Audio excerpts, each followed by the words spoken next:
Hi అండి, అందరికీ నమస్కారం. Welcome to Jatasya media. ఒక ఇంపార్టెంట్ టాపిక్ గురించి మాట్లాడదామని మీ ముందుకు వచ్చాను నేను ఈరోజు. అల్లు అర్జున్ గారు తప్పు చేశాడా, తప్పు జరిగిందా? రేవంత్ సారు అంతసేపు అల్లు అర్జున్ గారి టాపిక్ గురించి మాట్లాడడం కరెక్టా, రాంగా?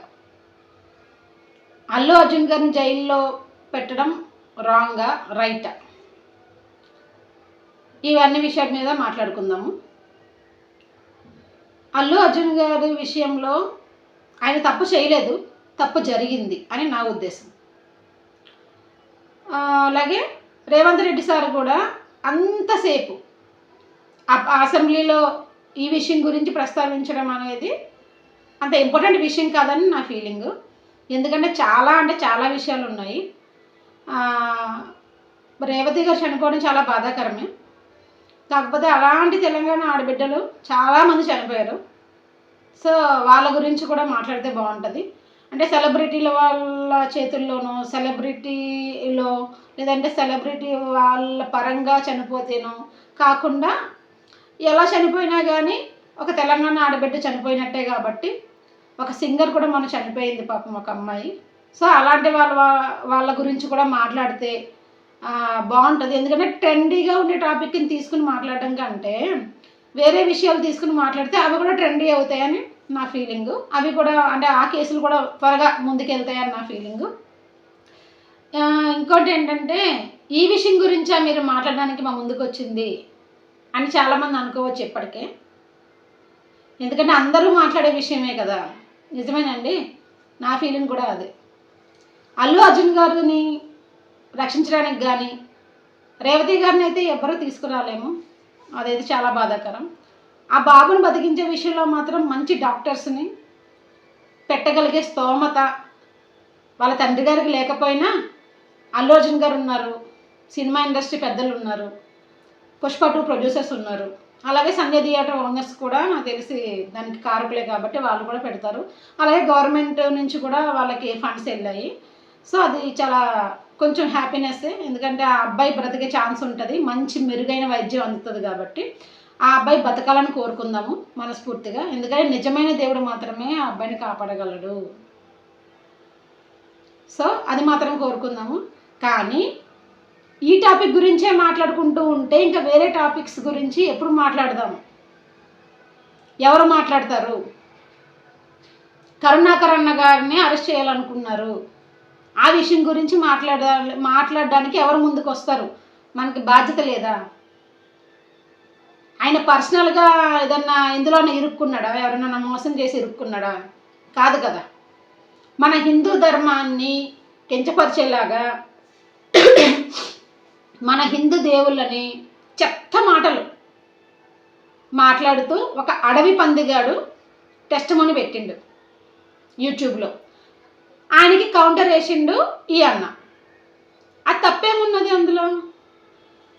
దానికి ఎవరో ఒక ఆయన పాస్టరు కేసు పెట్టడం, అసలు ఏంటి ఆయన చేసిన తప్పేంటి, కరుణాకరణ చేసిన తప్పేంటి అని తెలుసుకోకుండా పోలీసులు ఆయన్ని అరెస్ట్ చేయడానికి రావడం, ఇదేమన్నా మంచి పద్ధత? ప్రతి విషయాన్ని కూడా మీకు అనుకూలంగా తిప్పుకుంటారు క్రైస్తవులు. అంటే చాలామంది కాదు కానీ చాలామంది ఇప్పుడు పెరిగిపోయారు బాగా. స్టార్టింగ్లో చాలా మంచిగా ఉండే, నిజంగానే శాంతి మతము, శాంతి దూతలు అట్లనే ఉండే. ఇప్పుడైతే ఏ హిందూ మతం నుంచి అయితే వాళ్ళు వెళ్ళిపోతున్నారో వేరే మతంలోకి, ఆ హిందూ దేవులను టార్గెట్ చేసి తిట్టడం. మళ్ళీ హిందూ సహోదరులు మా ఇంటి చుట్టూ ఉన్నారండి, మమ్మల్ని ఏమన్నారు, చాలా మంచోళ్ళు మా చుట్టూ ఉన్న హిందూ సోదరులు అంటారు. హిందువులు దాడులు చేస్తున్నారు క్రైస్తవుల మీద అంటారు. మరి ఈ హిందువులు ఎక్కడికి వెళ్ళి వస్తున్నారు? ఈ హిందువులు కూడా ఎవరో ఒక క్రైస్తవ సమాజం చుట్టూ ఉన్న వాళ్ళే కదా, వాళ్ళని బాగా మంచిగా చూసేటోళ్ళే కదా. మరి ఎందుకు హిందువులు అలా మారిపోతున్నారు? అంటే మీరు రాయి విసిరితే మేము రాయి విసరకుండా పూలు జల్లుతూ కూర్చోాలా మీ మీద?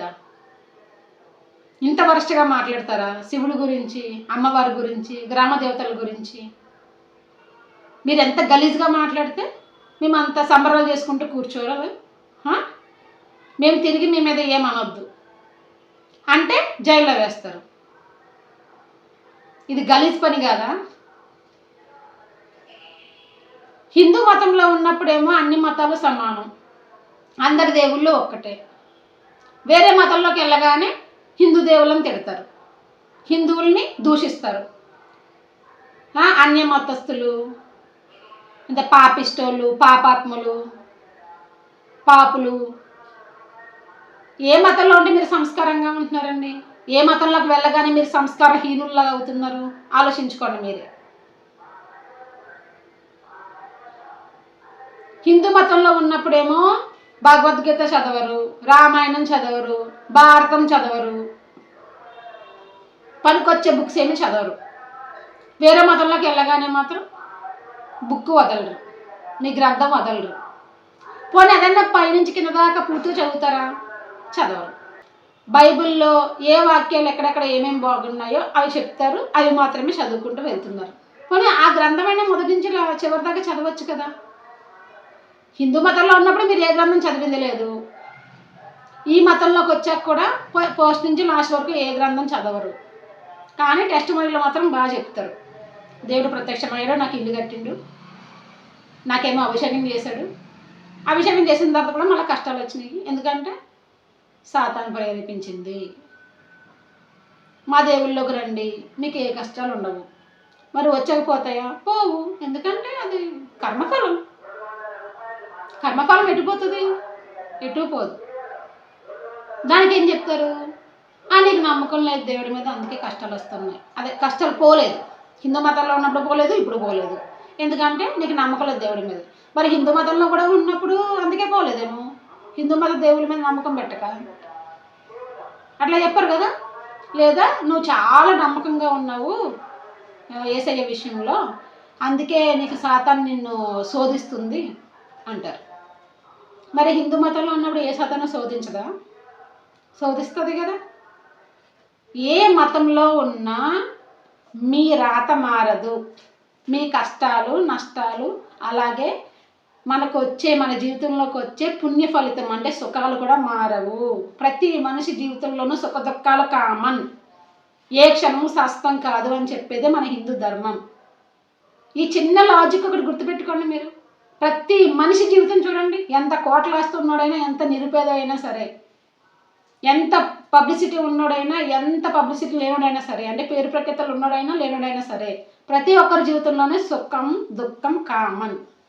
అది మన కళ్ళ ముందు తెలుస్తుంది కదా. మరి అదే కదా చెప్పింది హిందూ ధర్మం, రెండూ ఉంటాయి అని. ఎందుకంటే మనం చేసిన పాప ఫలితము పుణ్య ఫలితము రెండూ మనం అనుభవించాలి, కాబట్టి సుఖం దుఃఖం రెండూ ఉంటాయని చెప్పింది. అది క్లియర్గా మన అందరి జీవితాల్లో నడుస్తున్నప్పుడు అది కరెక్ట్ అయిన మతమే కదా.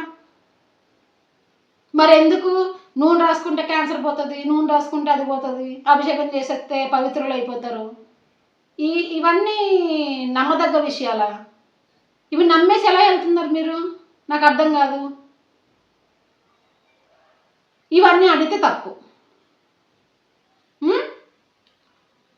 మతంలోకి మార్చడానికి ఏది పడితే అది చెప్తున్నారు. నాకు ప్రత్యక్షమైన దేవుడు నీకెందుకు ప్రత్యక్షం అవ్వడు? మరి టెస్ట్ మనీ చెప్పిన వాళ్ళందరూ కూడా అభిషేకం జరిగిపోయింది, మసాజ్ జరిగిపోయింది, ఇదే పరిశుద్ధాత్మ వచ్చేసింది, దేవుడు నా కళ్ళ ముందు కనిపించి నాతో ఆట పాటలు పాడిండు, ఏదో చేసిండని చెప్తారు. మరి విన్న వాళ్ళందరిలో ఎవరికి లేదు ఎందుకు? అది ఎందుకు అడగరు మీరు? అంటే మీరు విశ్వాసులు కదా, మీరు కూడా బాప్తిసం తీసుకున్నారు కదా. ఆ మతంలోకి వెళ్తే మేము పవిత్రం అవుతాము, ఆ మతంలోకి వెళ్తే మా జీవితాలు మారిపోతాయి అనే కదా మీరు వెళ్తారు ఆ మతంలోకి. మరి ఎందుకు మారట్లేదు? చూడండి, పేరు మార్చుకున్నంత మాత్రం మీరే అంటారుగా గంగలో మునిగితే పాపాలు పోతాయా అని. సో గంగలో మునిగితే పాపాలు పోవు అని మీరు ఎంత నమ్ముతారో క్రైస్తవులారా, నీటిలో మునిగి తేలినంత మాత్రం పరిశుద్ధులు అయిపోరు. అది కూడా నమ్మండి. ఇది నమ్మితే అది కూడా నమ్మండి. పాపాలు పోవు గంగలో మునిగితే అనుకున్నప్పుడు నీటిలో మునిగి అది దానికి ఒక బాప్తిసం అని పేరు పెట్టేసుకున్న మాత్రమే పవిత్రులు అయిపోరు. మీరు పవిత్రులుగా ఉండాలనుకుంటే ఏ మతంలో ఉన్నా పవిత్రులుగా ఉంటారు. ఎంతమంది పాస్టర్లు లేరు మోసాలు చేసి డబ్బులు సంపాదించే వాళ్ళు? అంటే వాళ్ళు బాప్తిసం తీసుకున్నా సరే వాళ్ళ బుద్ధి మారదు. అంటే వాళ్ళు హిందువులుగా ఉన్న దొంగ బాబాల్లాగా ఉంటారు. మోసం చేసి డబ్బులు లాగుతారు. అలాగే బాప్తిసం తీసుకుని క్రైస్తవులుగా మారితే అదే మోసం చేసి అదే దశంభాగాలు ఏదో ఏంటి మభ్యపెట్టే మాటలు చెప్పి డబ్బులు లాగుతారు. అంటే ఏ మతంలోకి వెళ్ళినా వాళ్ళ బిజినెస్ చేస్తారు. అలాగే హిందువులుగా ఉన్నప్పుడు హిందూ దేవుళ్ళ మీద ఎంతో కొంత నమ్మకంతో, లేదంటే హిందూ దేవుళ్ళని నమ్మకపోయినా మంచి మర్యాద సంస్కారం అన్నీ ఉన్న వ్యక్తి క్రైస్తవుల్లోకి వెళ్తే మంచి వ్యక్తిగానే ఉంటాడు. అంటే బుద్ధి మారదు. కొంతమంది నేను అక్కడ అందులో ఉన్నప్పుడు బీర్ తాగేవాడినండి, ఇప్పుడు తాగట్లేదు. మరి ఇప్పుడు దశంభాగాలు తీసుకుంటున్నావు, నువ్వు ఎట్లా తాగుతావు? వాళ్ళు అడుగుతారు కదా, నిన్ను నమ్ముకొని మీ చర్చికి వస్తున్నాము, నిన్న ఒక పాస్టర్ లెవెల్లో పెట్టి మేము అన్ని ఆరాధిస్తున్నాము, దేవుళ్ళ చూస్తున్నాము, అయ్యగారు అంటున్నాము, దశంభాగాలు ఇస్తున్నాము, నిన్ను మేపుతున్నాము, నువ్వు ఇలాంటివి ఎలా చేస్తావని అడుగుతారు కదా. అందుకు ఆ భయంతో మీరు తాగరు, ఆ భయంతో మీరు చెడ్డ పనులు ఏమీ చేయరు. హిందూ ధర్మంలో ఉన్నప్పుడు మిమ్మల్ని అడిగే వాళ్ళు ఎవరు ఉండరు, తల్లిదండ్రులు తప్ప. ఎందుకు అలా చేస్తున్నావు, చెయ్యొద్దు, ఆరోగ్యం పాడవుద్ది, తాగొద్దు, స్మోక్ చేయొద్దు, తప్పులు చేయొద్దు, కుటుంబస్తులు మాత్రమే చెప్తారు. క్రైస్తవ మతంలోకి వెళ్తే మీరు చాలా కుటుంబాల మధ్యలోకి తిరుగుతారు కాబట్టి, ప్రతి ఆదివారం చర్చికి వెళ్తారు కాబట్టి అడిగే వాళ్ళు ఎక్కువ అవుతారు, గమనించే వాళ్ళు ఎక్కువ అవుతారు కాబట్టి మీరు కుదురుగా ఉంటున్నారు. అంతే తేడా. ఏ దేవుడు కూడా మార్చలేడు. అదే మారే గుణం మీలో ఉంటే ఏ దేవుడైనా మారుస్తాడు. మీరు నమ్మకం పెట్టుకుంటే ఏ దేవుడైనా మిమ్మల్ని మారుస్తాడు మంచిగా. ఏ మతాలలోకి వెళ్ళక్కర్లేదు మనం మంచిగా మారాలనుకుంటే. ఇలాంటివన్నీ ప్రతి ఒక్కరికి తెలుసు, కానీ యాక్టివ్ మోడ్లోకి రాలేకపోతున్నారు. మరి ఎందుకు అలా డల్ అయిపోతుందో బ్రెయిన్ నాకు అర్థం అవుతలేదు. అందుకే మరి వైరస్ ఇలాంటి మాటలు ఎందుకు వస్తున్నాయంటే, వైరస్ సోకిన వాళ్ళకి ఏదన్నా ఇప్పుడు జ్వరం వచ్చింది, ఒక వైరస్ సోకి జ్వరం వచ్చింది, బుర్ర సరిగ్గా పనిచేయదు, అట్లనే తయారవుతున్నారు మీరు కూడా. ఎదుటి వాళ్ళ సాక్ష్యము ఎంత ఏంటి గలీజ్ ఉంటుంది, ఎంత అపనమ్మకంగా ఉంటుంది, ఏం తెలియకుండా వాళ్ళు ఏదో చెప్తా పోతారు, హల్లెలూయా హల్లెలూయా అని మీరు ఎగురుతున్నారు, నమ్ముతున్నారు. అలా నమ్మే కదా ఒక అమ్మాయిని చావులో పడేశారు పాపం. తనకు తానుగా ఏమన్నా ఏంటి ప్రమాదంలోకి వెళ్ళి ప్రమాదంలో పడి చనిపోయింది ఆ పాప? లేదు. తల్లిదండ్రులు పాస్టర్ గారిని కానీ క్రైస్తవ మతాన్ని కానీ నమ్మి, ముఖ్యంగా చెత్త సాక్ష్యాలు, దొంగ సాక్ష్యాలు నమ్మి, మా పాపనైతే బ్రతుకుతుంది, మా పాప బ్రతికించగలుగుతారు పాస్టర్లు మా పాపని అని నమ్మి పాపం చర్చిలో పెట్టి ప్రార్థనలు చేసి ఆ అమ్మాయిని హాస్పిటల్కి తీసుకెళ్లకుండా చంపేశారు పాపని, చిన్న పాపని. అలా ఎంతమంది చనిపోతున్నారు, అలా ఎంతమందో ఉన్నారు. మరి ఏంది ఈ మతం గురించి మరి మాట్లాడొద్దా? ఈ అన్యాయాల గురించి ఎక్కడ ఏంటి ప్రశ్నించొద్దా? ప్రశ్నిస్తే జైల్లో వేస్తారా? అంటే మీరు మాత్రం ఇష్టం వచ్చినట్లు మాట్లాడతారు, హిందూ మతంలోంచి వెళ్తారు, సిగ్గు లేకుండా హిందూ మత దేవుల్ని హిందూ మతస్థుల్ని తిడతారు. మళ్ళీ హిందూ సహోదరులు మా ఇటు రావాలి, మా క్రిస్మస్ పండుగలు జరుపుకోవాలి, మేము పిలిస్తే మా ఇంటికి వచ్చి భోజనాలు చేసి వెళ్ళాలి. వెళ్తున్నాము, ఎర్రోళ్ళ మాదిరిగా వెళ్తున్నాము, వస్తున్నాము, తింటున్నాము, అన్ని మతాలు ఒకటే అని ఇంకా సంకలు గుద్దుకుంటున్నాం ఎప్పటికీ కూడా. ఇంకా మేము మేలుకోవద్దు. 4 సంవత్సరాలు వెళ్ళి 1 సంవత్సరం మీరు వెళ్ళడం మానేయండి, క్రిస్టియన్ పండుగలకి తినడం మానేయండి, వెళ్ళి వాళ్ళ ఇంటికి ఫీల్ అయిపోతారు. మరి మన పండుగలకి ఎందుకు రారు? ప్రసాదం ఎందుకు తింటారు? ఏం విషం పెడతామా? ప్రసాదం అని చెప్పి పెట్టం కదా. చూడండి, మీరు ఏదో ఒక దేవుళ్ళకి వెళ్ళారు కదా, సంపూర్తిగా నమ్మండి. మరి క్రైస్తవులకి ఒక మాట నేను అడుగుతాను, మా దేవుడు సృష్టికర్త, అన్ని సృష్టించింది ఆయనే అంటారు కదా. మరి కొండలు గుట్టలు, ప్రతి ఇల్లు, ప్రతి ఇటుక ఆయన సృష్టించారు కదా, ప్రతి పదార్థం ఆయన సృష్టించారు కదా. అలాంటప్పుడు మరి ప్రతి పదార్థం మీరు తినాలి కదా. ప్రసాదం అనుకుని తినకండి, ఇది సృష్టించింది మా దేవుడు, మా దేవుడు సృష్టించిందే, భూమి మీద ఏది పుట్టదు అనుకుని తినండి. ప్రతి గుళ్ళకి వెళ్ళండి, వాతావరణాన్ని ఆస్వాదించండి, గుడి అనుకోకండి, ఇది కూడా మా దేవుడి సృష్టే. ఈ వాతావరణం ఏ దేవుడు సృష్టించింది? మా దేవుడు సృష్టించింది అనుకుని తిరగండి, ఆస్వాదించండి. అలా బ్రాడ్ మైండ్తో ఆలోచించరు కదా మీరు. మేము మాత్రం బ్రాడ్ మైండ్తో ఆలోచించేయాలి. హిందువులు వాళ్ళలో వాళ్ళే కొట్టుకున్నారు, శివకేశవుల మధ్య భేదం ఉండేది. చాలామంది పాస్టర్లు చెప్తారంటే శివుని భక్తులు విష్ణుమూర్తి భక్తులు కొట్టుకున్నారు అని చెప్తారు. వాళ్ళు కదండి, మన పూర్వీకులు కొట్టుకున్నారు. అప్పటికి మనం ఇంకా పుట్టలేదు, క్రైస్తవ మతం కూడా పుట్టలేదు నాకు తెలిసి మన దేశంలో. కాబట్టి మన వాళ్ళే, మన పూర్వీకులే కొట్టుకున్నారు. ఎందుకు నేను గొప్ప అని కాదు, నా దేవుడు గొప్ప, నా దేవుడు గొప్ప అని కొట్టుకున్నారు. అంటే బాగా పిచ్చి ఉండే దేవుళ్ళు అంటే అప్పట్లో, అందుకని కొట్టుకున్నారు.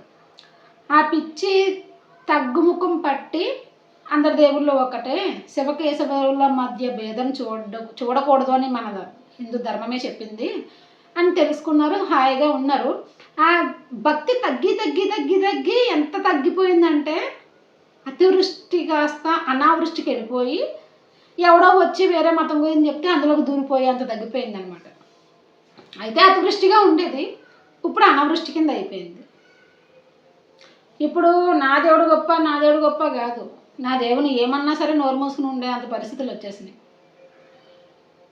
అదే కోరుకుంటున్నారు కదా క్రైస్తవులు కూడా. మీరు ఏదన్నా మాట్లాడచ్చు, ఎన్నన్నా అనొచ్చు మా దేవుళ్ళని, మేము మాత్రం మాట్లాడకూడదు. హిందూ మతంలోంచి వెళ్తారు, హిందూ దేవుళ్ళని తిడతారు.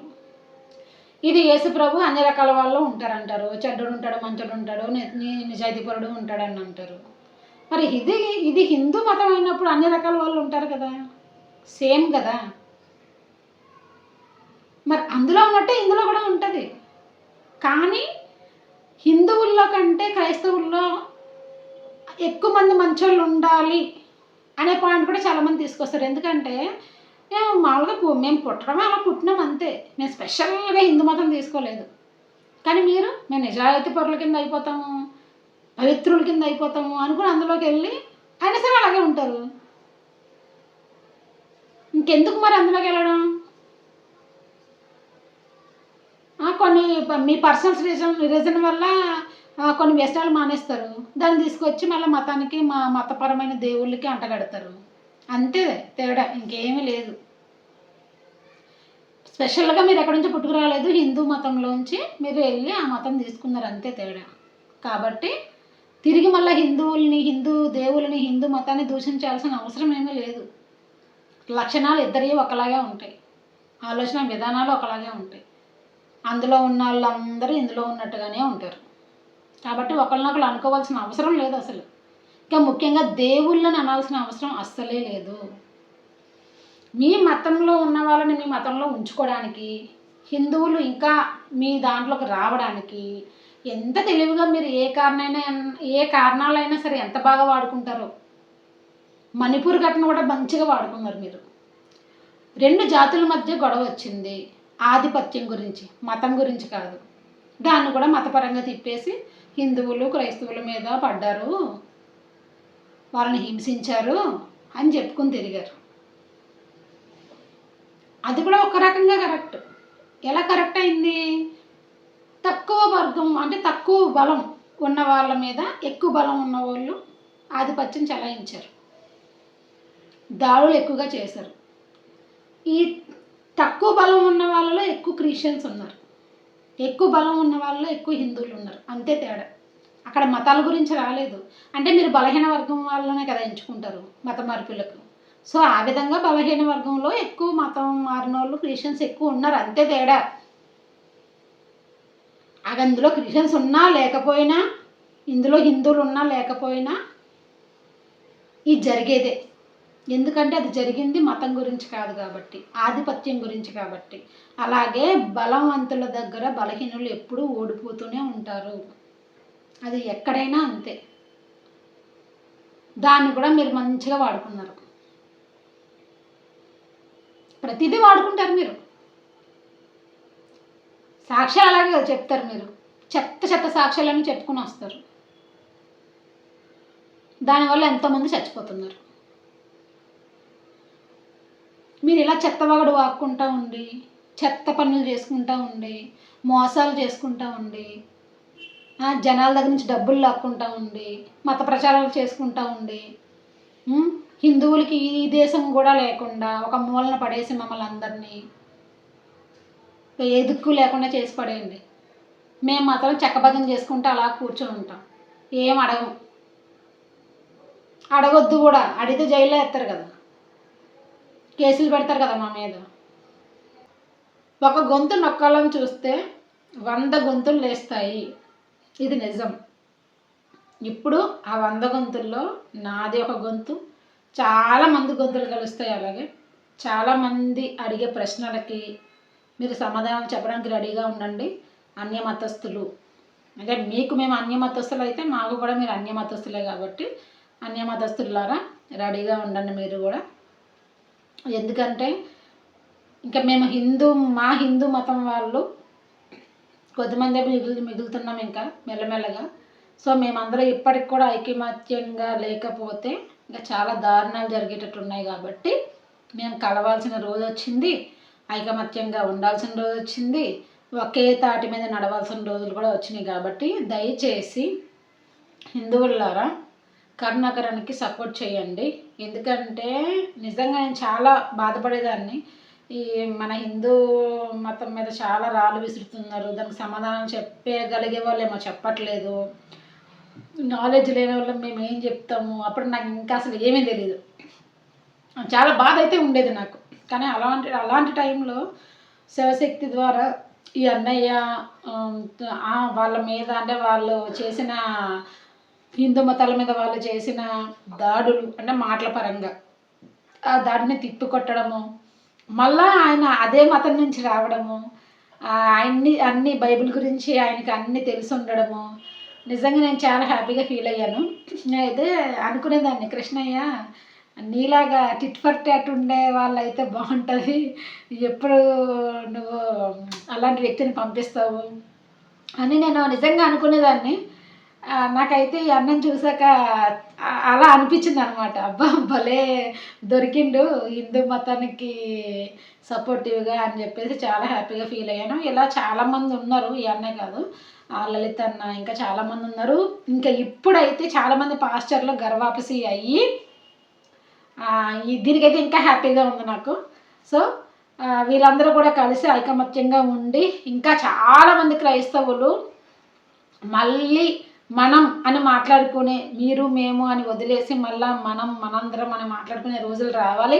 చాలామంది క్రైస్తవులు నిజాలు తెలుసుకుని, మతం కాదు మార్గం అని అంటారు, మార్గం మనం వేసుకుంటే ఏ మతంలో అయినా మంచి మార్గం ఉంటుంది.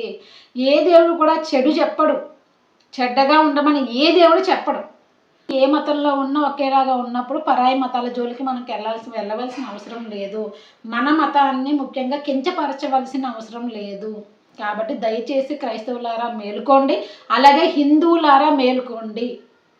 వేరే మతాల వాళ్ళు వచ్చి మన మతాన్ని చెడుగా చూపించడం, చెడుగా మాట్లాడడం మన మతం గురించి చేస్తున్నారు. కాబట్టి దయచేసి బయటికి రండి. అమ్మాయిలైనా అబ్బాయిలైనా మతం గురించి పోరాడడంలో తప్పు లేదు. చెత్త విషయాల గురించి పోరాడడం తప్పేమో కానీ మనం హిందూ ధర్మం గురించి పోరాడడంలో కానీ గొంతు ఎత్తడంలో కానీ అస్సలు తప్పు లేదు. దయచేసి అందరూ కరుణాకరానికి సపోర్ట్ చేయండి. కరుణాకరానికి సపోర్ట్ చేస్తే హిందూ ధర్మానికి కూడా సపోర్ట్ చేసినట్టే అని నా అభిప్రాయము. హిందువులందరూ ఇప్పటికైనా ఐకమత్యంగా ఉండాలని నేను కోరుకుంటున్నాను.